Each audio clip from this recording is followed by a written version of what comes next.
Hati Hani bergetar dan dia berbicara dengan kaget. Masuk ke tahap pertengahan jiwa baru lahir, itu bukan sesuatu yang bisa dilakukan dalam waktu singkat. Bahkan dengan ki spiritual yang padat di sini dan bantuan pil obat, setidaknya dibutuhkan 30 tahun kultivasi yang berat. Raja Perbedaan Jiwa mendengus tidak setuju dan berkata, dimensi spasial tidak akan hilang setelah hanya 20 atau 30 tahun. Apa yang kamu takutkan? Jika Anda berkultivasi di dunia luar dengan bakat Anda mungkin tidak dapat mencapai tahap jiwa baru lahir pertengahan bahkan setelah 100 tahun. Ekspresi Hani goyah. Bahkan dengan pil awan fuksia, dia akan membutuhkan setidaknya 20 tahun kultivasi untuk mencapai puncak tahap awal jiwa baru lahir, sebelum dia bisa mengatasi hambatan ke tahap pertengahan jiwa baru lahir.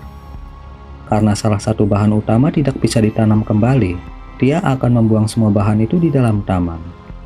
Adapun berkultivasi dengan keras di sini selama beberapa puluh tahun, Hani tidak keberatan dengan itu. Ki spiritual yang padat beberapa kali lebih besar dari yang dilepaskan oleh pohon sumuroh di kediaman guanya. Ini adalah kesempatan yang jarang. Namun satu-satunya kekhawatiran Hanli adalah kutukan segel jiwa yang ditempatkan pada Nangongwan. Dia ingin bergegas dan menggunakan inti iblis kodok api kuno untuk membubarkannya. Tapi Nangongwan menyebutkan di slip giok yang dia tinggalkan bahwa dia bisa menunda kutukan lebih dari 100 tahun.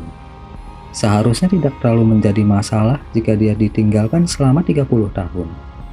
Setelah merenungkan hal ini untuk sementara waktu, dia sampai pada kesimpulan bahwa dia akan terjebak di sini cukup lama.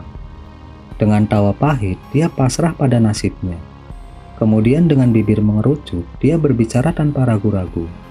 Silvermoon, ambilkan semua obat roh untukku. Kita akan menyempurnakan pil obat untuk beberapa hari ke depan. Silvermoon telah mendengarkan percakapan mereka di samping dan merasa sangat lega bahwa benar-benar ada jalan keluar dari taman ini. Dia sudah pernah terjebak sekali sebelumnya dan tidak tertarik untuk menghidupkan kembali pengalaman itu. Dia melaksanakan perintah itu dengan senyum manis dan mengambil setumpuk botol dan kotak dari tangan Hanli sebelum terbang ke taman. Hanli kemudian duduk di tengah pavilion batu dan mengeluarkan slip batu giok yang berisi formula pil kuno. Dengan hati-hati membaca proses penyempurnaan untuk pil awan fuksia. Ramuan spiritual yang tersedia baginya terbatas, sehingga dia tidak berani ceroboh.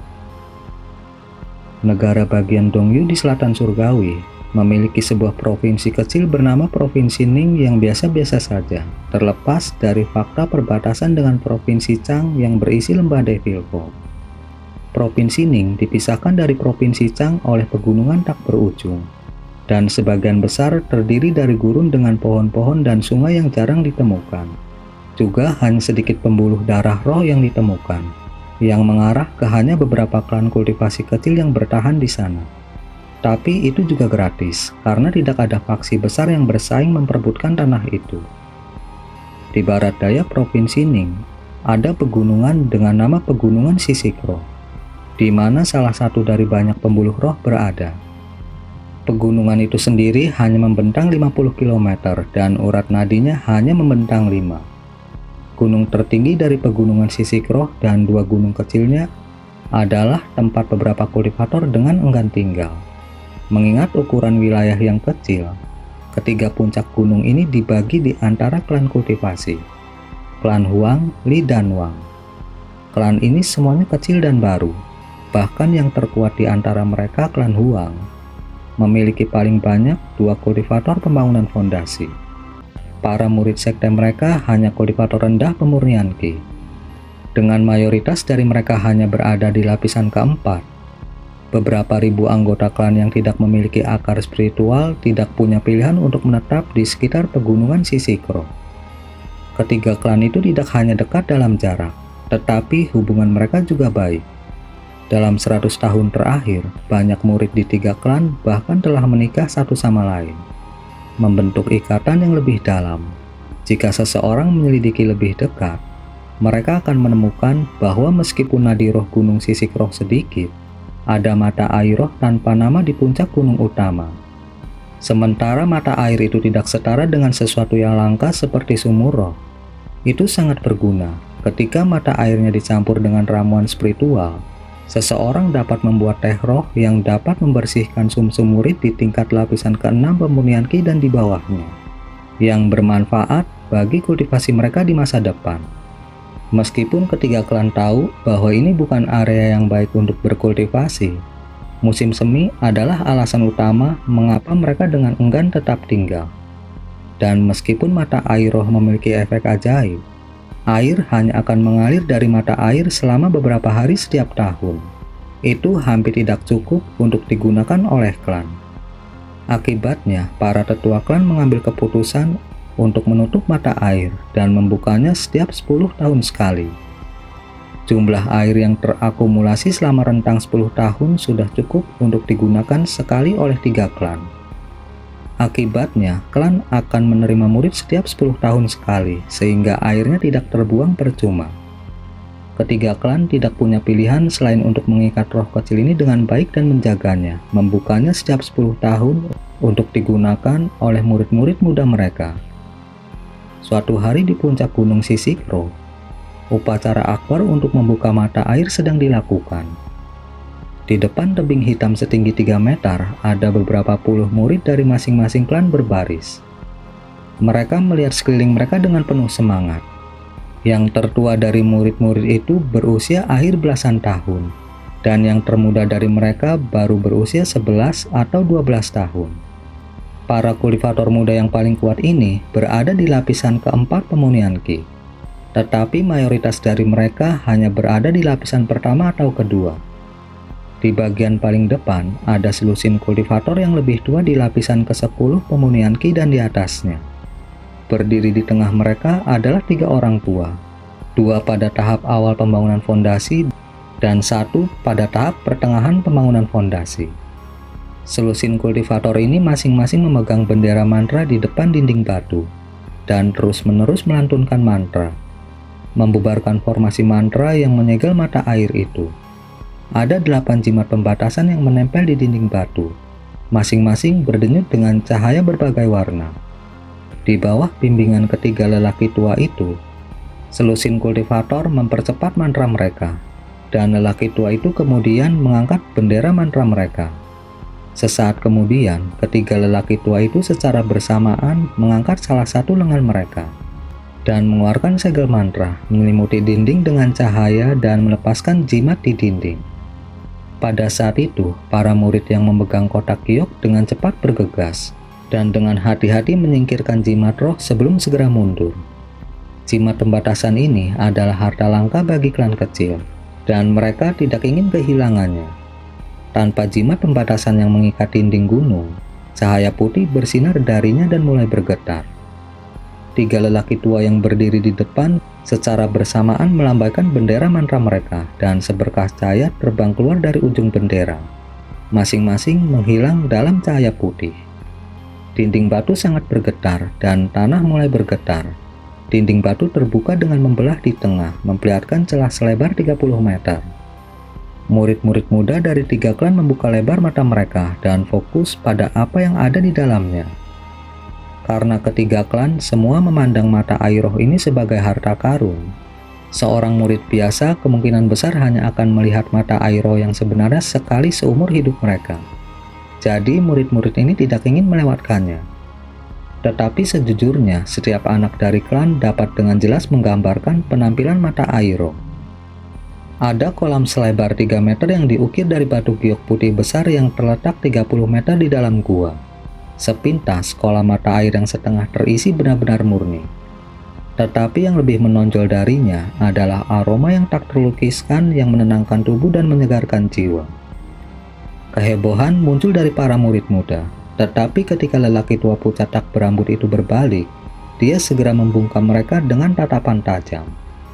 Dia adalah tetua klan Huang, Huang Yuanming, seorang kultivator pembangunan fondasi pertengahan. Dia bisa dianggap sebagai kultivator pertama dari pegunungan Sisikro. Dia tidak hanya menginspirasi rasa hormat pada murid-murid klannya sendiri, tetapi juga murid-murid klan Wang dan Li. Pria tua berjubah abu-abu di sampingnya melihat ini dan dengan gembira berkata dengan mata menyipit, "Hehe, pengaruh saudara Huang cukup efektif. Anda telah membuat anak-anak itu patuh." Pria tua berjubah biru ketiga menambahkan dengan nada kekaguman. Tentu saja, kultivasi saudara Huang telah mencapai tahap pertengahan pembangunan fondasi. Mungkin dia masih bisa mencapai tahap akhir pembangunan fondasi. Huang Yuanming tertawa. Kalian adik-adik pasti bercanda. Jika masih ada kesempatan untuk memajukan kultivasi saya di usia saya lebih suka memberikannya kepada junior saya. Ayo cepat menyeduh teh untuk anak-anak muda itu. Tampaknya ada lebih banyak air mata sekarang daripada di masa lalu. Ini benar-benar keberuntungan. Kedua lelaki tua itu tersenyum dan tidak menyebutkan masalah ini lebih lanjut. Kemudian mereka mulai memerintahkan murid-murid yang ditugaskan untuk maju dan mulai menyeduh teh mereka. Dua murid kemudian melangkah maju dari masing-masing klan, dan mereka langsung menuju ke kolam. Namun sebelum mereka tiba, pemandangan mencengangkan tiba-tiba terjadi. Guntur tiba-tiba terdengar 10 meter di atas kolam, dan cahaya pelangi berkedip-kedip dengan liar, menghasilkan bola cahaya hitam. Bola hitam legam itu anehnya berderak dan mulai berubah bentuk untuk menciptakan robekan spasial setinggi 3 meter. Kemudian siluet muncul dari cahaya pelangi dan jatuh ke kolam Gio. Setelah itu, air mata spasial menjadi kabur sebelum menghilang tanpa jejak. Ketika siluet itu jatuh ke dalam kolam, dia berteriak dan dengan cepat berdiri. Semua kultivator yang hadir menyaksikan ini dengan ekspresi aneh. Bahkan Huang Yuanming, pemimpin para kultivator, benar-benar tidak bisa berkata-kata. Siluet adalah seorang pria muda yang mengenakan jubah sarjana biru. Dia terkejut menemukan telah jatuh di depan begitu banyak kultivator. Setelah beberapa saat malu, dia mendapatkan kembali ketenangannya. Tubuhnya bersinar dengan cahaya biru, dan jubahnya yang basah kuyup tiba-tiba mengering dan mengeluarkan uap. Han Li tampak melangkah ke udara dan melayang di atas air. Setelah itu, tatapannya beralih ke kultivator paling kuat yang hadir, Huang Yuanming, dan berbicara dengan nada otoritas yang tidak perlu dipertanyakan lagi. Di mana tempat ini? Apakah saya masih berada di negara bagian Dongyu? Huang Yuanming telah menyapu indera spiritualnya melewati Han Li dan merasa itu sangat dalam. Ini dengan jelas menggambarkan bahwa dia setidaknya adalah seorang kultivator tahap formasi inti. Karena takut menyinggung perasaannya, dia membungkuk dalam-dalam dan dengan hati-hati menjawab, "Ini adalah negara bagian Dongyu Provinsi Ning. Bolehkah saya tahu nama Anda yang terhormat, senior?" Kedua kultivator juga merasakan kultivasi Han Li yang tak terduga dan juga khawatir, buru-buru membungkuk dengan senyum hormat. Han Li berkedip kaget dan bergumam, "Provinsi Ning." Dia kemudian memasang ekspresi termenung. Setelah 27 tahun dari pertempuran di lembah Devil Fall, Han Li akhirnya melarikan diri dari reruntuhan Taman Roh Ether. Saat Huang Yuanming dan kultivator lainnya dengan penuh perhatian menghadap Han Li, mereka tidak bisa tidak melihat ke arah kolam. Setelah Han Li jatuh ke mata air roh yang setengah terisi, sebagian besar airnya telah tersebar, hanya menyisakan sedikit lapisan. Ketiga lelaki tua itu merasa sangat sakit hati atas ini, tetapi yang bisa mereka lakukan hanyalah tersenyum paksa di depan kultivator yang dalam ini untuk menghindari mereka semua menemui bencana. Dalam sekejap Han Li telah menguapkan air. Dia mencium aroma aneh air itu. Akibatnya, dia tanpa sadar melihatnya saat dia merenung. Pandangan santai Han Li menyebabkan ketiga lelaki tua itu merasa sangat khawatir. Mereka bertiga telah menjaga mata air roh selama bertahun-tahun. Jika kultivator ini menyukainya, yang bisa mereka lakukan hanyalah menawarkannya kepadanya tanpa perlawanan. Han Li menyapu pandangannya melewati mata air dan tidak terlalu memperhatikannya. Sebagai gantinya, dia menoleh ketiga lelaki tua itu dan berkata, "Sudah lama sejak saya terakhir kali muncul, dan saya tidak terbiasa dengan kejadian baru-baru ini di Selatan Surgawi. Bisakah Anda rekan Daois memberitahu saya apa yang telah terjadi dalam beberapa tahun terakhir?" Merasa sangat lega karena Han Li tidak begitu tertarik dengan mata air roh, Huang Yuanming dengan hormat menjawab, "Tentu saja bisa, senior. Jika senior tidak keberatan, junior ini ingin mengundang Anda ke aula kami untuk minum teh sementara saya menjelaskan. Saya akan menjawab semua pertanyaan senior sejauh pengetahuan saya." Kedua lelaki tua di sampingnya juga bernafas lega. Han Li melirik beberapa kultivator muda di kejauhan. Dan setelah berpikir sejenak, dia mengangguk. Tidak apa-apa, ada banyak hal yang ingin saya tanyakan. Aku harus mengganggu kalian bertiga. Mengganggu, tidak, merupakan kehormatan bagi klan Huang untuk menyambut ahli yang begitu terhormat. Huang Yuanming senang dan menjawab sambil tersenyum. Kemudian dia memberi perintah kepada beberapa muridnya dan mereka buru-buru terbang kembali untuk menghindari pelanggaran karena persiapan yang tidak memadai. Setelah itu, dia secara pribadi memimpin jalan ke pavilion di tengah gunung. Adapun dua lelaki tua lainnya, mereka memberikan perintah kepada klan mereka dan mereka buru-buru berangkat ke pavilion. 3 klanmu semua tinggal di sini. Betapa langkanya. Dalam perjalanan ke sana, Hani mengajukan beberapa pertanyaan tentang keadaan umum ketiga lelaki tua itu dan cukup terkejut. Senior pasti bercanda. Kami semua ada di sini karena tidak ada tempat lain untuk membangun diri kami sendiri. Kami terjebak. Huang Yuanming menjawab dengan senyum pahit. Saya melihat murid-murid muda dari klan Anda memiliki sedikit bakat. Mengapa Anda tidak membawa mereka ke sekte besar dunia kultivasi? Hani bertanya dengan ekspresi penasaran. Meskipun mereka mungkin tidak bisa menjadi murid yang berhasil, murid urusan eksternal tentu saja mungkin.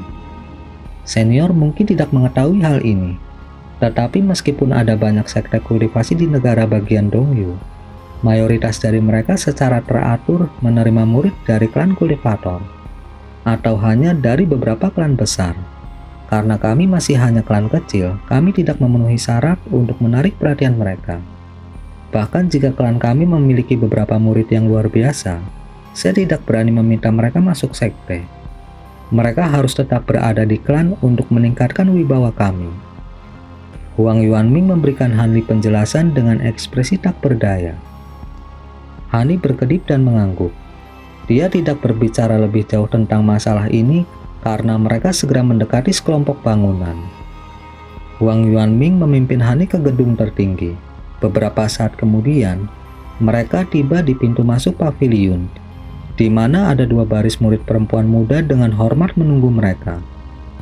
Saat 3 tetua klan memimpin Hani ke pavilion, Huang Yuanming berkata, "Senior, silakan masuk. Sementara pegunungan sisik roh kami tidak menghasilkan obat-obatan atau buah-buahan spiritual, kami memiliki teh yang layak.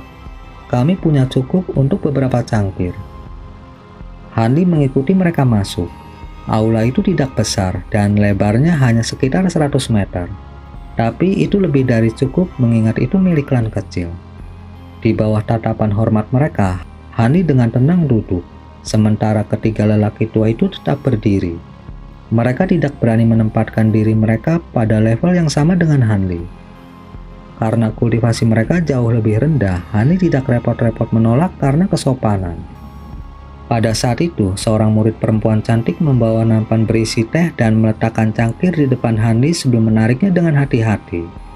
Hani dengan santai memegang cangkir di tangannya dan menyesapnya. Tehnya pahit pada awalnya, tetapi aroma aneh segera menyebar melalui mulutnya. Tidak buruk, ini benar-benar teh yang langka. Mulut Hani membentuk senyum aneh dan dia mengucapkan kata pujian. Kultivasi senior sangat dalam dan tidak terukur. Tetapi wajah Anda tidak dikenal. Apakah senior bukan seorang kultivator dari negara bagian Dongyu? Kata lelaki tua gemuk itu. Tidak, saya bukan dari sini. Anda tidak perlu khawatir. Setelah saya mengajukan beberapa pertanyaan, saya akan segera berangkat. Saya tidak akan tinggal di sini dan membuat segalanya menjadi sulit.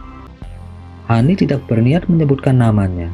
Dia hanya melirik lelaki tua gemuk itu dan memberikan senyum misterius. Dengan waspada, Huang Yuanming buru-buru berbicara dengan ekspresi yang berubah.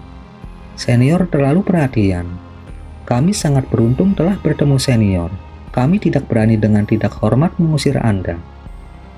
Hani melirik Huang Yuanming dan melambaikan tangannya. Tidak apa-apa, saya sudah tahu ketakutan dan antisipasi Anda para kultivator tingkat rendah terhadap saya. Selama Anda menjawab pertanyaan saya untuk kepuasan saya tidak keberatan memberi Anda beberapa manfaat. Bagaimanapun, itu bisa dianggap takdir bahwa kita bertemu. Ketika Huang Yuanming mendengar ini, dia senang dan berbicara dengan nada hormat yang lebih dalam. Jika senior memiliki sesuatu dalam pikirannya, silakan bertanya. Meskipun klan kami tidak besar, kami menerima berita cukup cepat. Jawaban kami adalah untuk kepuasan senior. Hani tersenyum. Meskipun dia menganggap mereka tidak akan berbohong, bahkan jika dia tidak menawarkan hadiah apapun, mereka pasti akan menjawab dengan kemampuan terbaik mereka jika dia melakukannya. Mereka kemungkinan besar akan mengambil inisiatif untuk memberikan rincian yang lebih tepat. Hani melirik ketiganya dan dengan tenang berkata, "Karena kamu begitu dekat dengan Provinsi Chang, kamu pasti tahu sedikit tentang para kultivator yang memasuki lembah Devil Fall terakhir kali dibuka. Bisakah Anda memberitahu saya tentang apa yang terjadi?"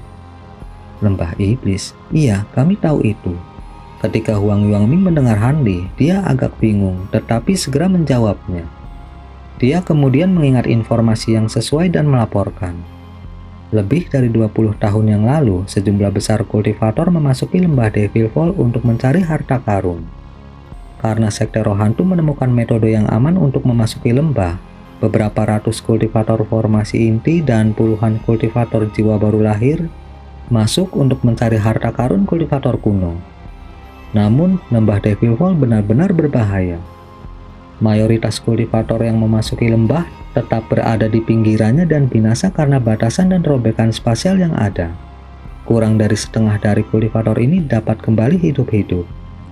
Dan yang lebih mengerikan adalah bagaimana kelompok kultivator sekte roh hantu berhasil melepaskan dua iblis dari zaman kuno yang mampu memakan jiwa baru lahir, yang mengakibatkan kematian master sekte roh hantu.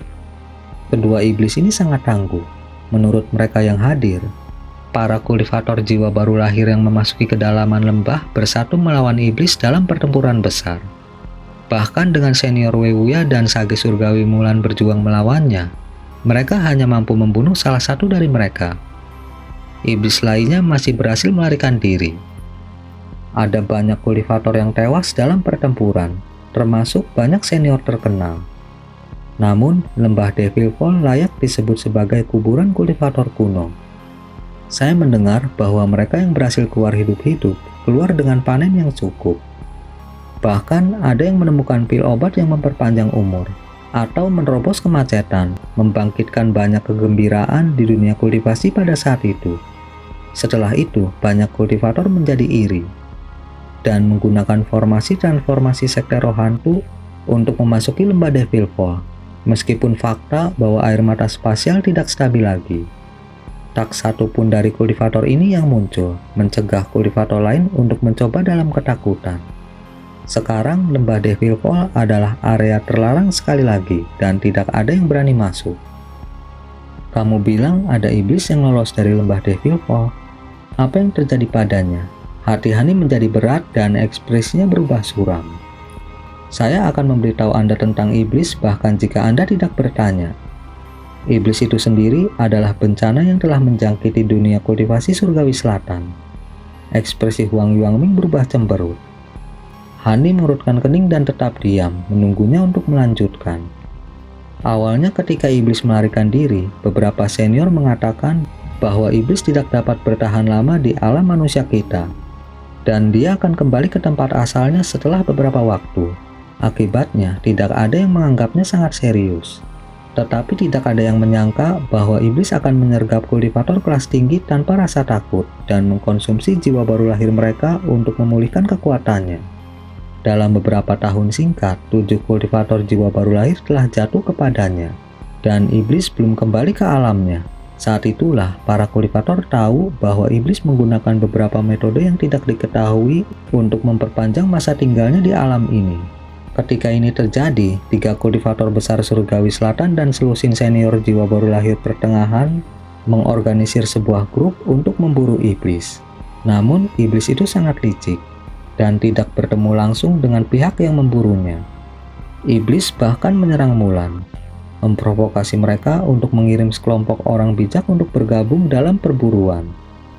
Sejak saat itu, iblis tidak lagi dapat melarikan diri dari perburuan gabungan para kultivator dan Mulan. Namun, ini hanya membuat iblis menjadi lebih panik. Tidak hanya menyerang beberapa kultivator kelas tinggi pada akhirnya, tetapi bahkan mengejar banyak kultivator kelas rendah. Di bulan terakhirnya, dia melakukan pembantaian, menghancurkan selusin klan kultivasi dan beberapa sekte kecil.